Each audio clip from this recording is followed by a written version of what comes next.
নমস্কার বন্ধুরা। আজকে আমি এসে গেছি দেউড়ি মন্দিরে।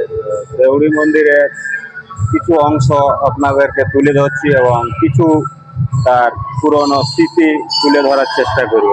ভিডিওর মাধ্যমে যদি কিছু ভুল হয়ে থাকে কমেন্টের মধ্যে সংশোধন করে দেবেন। চলুন ভিডিও দেখার।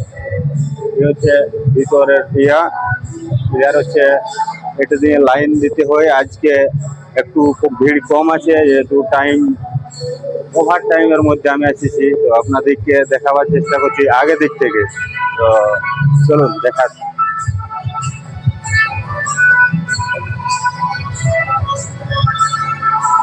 এই হচ্ছে মেন গেট দেউড়ি মন্দির, ঘন্টি জয় মা দেউড়ি হচ্ছে। আগে এখান থেকে ভিতরে যাওয়া যায়, ভিতরে এখান থেকে। আর এদিকে আছে আপনার মেন গেট। চলুন বাকি পিছনে দেখাচ্ছি আপনাদেরকে। কিছু নিয়মাবলী আপনাদের কাছে তুলে ধরছি।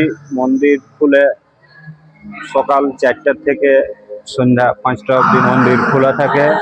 365 দিন প্রতিদিনই খোলানো হয় মন্দির।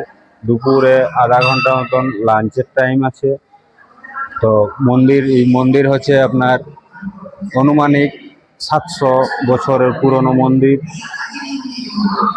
যার স্পেশাল লাইনের জন্য সুবিধা আছে। তার আনুমানিক যে এখানে লোকাল লোকদের কাছ থেকে জানতে পারি যে 300 টাকা তার ফিজ নেই। সেটা যেহেতু আমি ভেরিফাই করি নাই আর মনেও করি নাই সেটা ভেরিফাই করার মতো। তো ইয়ার মন্দিরের ঠিকানা হচ্ছে আমার ঝাড়খণ্ড, রাঁচি থেকে 60 কিলোমিটার আর জামশেদপুর থেকে 60 কিলোমিটার। মাঝে NH আছে আপনার NH33।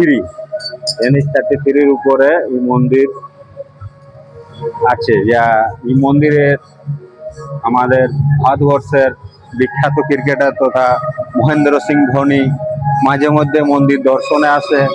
আরো অনেক অনেক সেলিব্রিটি লোক এই মন্দির দর্শন করতে আসে।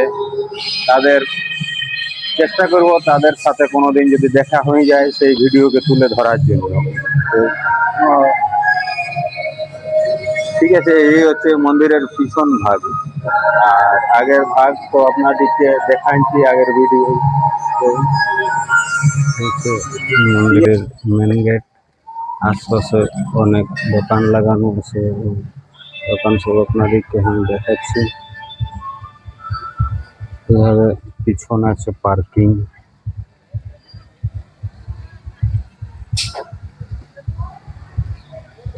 হোটেলের ব্যবস্থা আছে, রান্না করার সব কিছুর ব্যবস্থা এখানে হয়েছে। সবজি পাওয়া যাচ্ছে এখন। অল বিচ্ছে মাছিল।